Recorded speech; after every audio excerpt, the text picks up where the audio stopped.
Председателката одлучила кого да предложи за нов гувернер, но името не го открива во јавноста, додека прво не го видат од владата и во собранието. Во моментов во Вила Водно разговараат со премиерот за предлогот. Силјановска потврди само дека се работи за еден од кандидатите кои се спомнуваат во јавноста, поранешните министри за финансии Зоран Ставревски и Трајко Славевски, како и досегашната гувернерка Анита Ангеловска-Бежовска.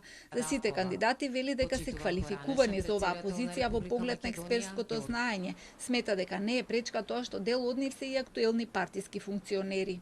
Законот не дозволува додека сте на функција, така вели членот, додека сте на функција, да знаете дека функцијата е инкомпатибилна со партиско членство. Така вели. Не вели дека ако сте биле некогаш, ние сме имале извонреден гувернер Петар Гошев, кој што бил председател на партија. Значи, немало проблем.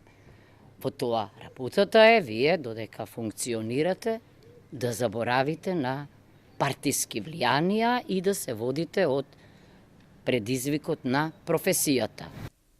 Ставревски е советник на премиерот за банкарство, а Славевски е актуелен член на извршен одбор на ВМРО ДПМН. Дел од својата работна кариера Ставревски ја поминал и во Народна банка, каде работел 7 години. Бил дел и од тимот на банката за преговори со ММФ и Светска банка, каде подосна и работел. Беше вице-премиер и министер во владата на Груевски, од каде си поднесе оставка поради здравствени причини.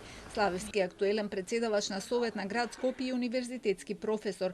Познат е како критичар на јавните трошоци на локално и на државно ниво, залагајќи се за транспарентност и рационално трошење на парите на граѓаните. Меѓу кандидатите е и актуелната гувернерка, која е првата жена на оваа позиција. Во својот мандат кој истекува денеска се соочи со многу предизвици, глобални економски кризи и инфлацијски притисоци. Пред конечната одлука и премиерот рече дека има свое мислење за секој од кандидатите. Се очекува во текот на денот предлогот да биде доставен до собранието.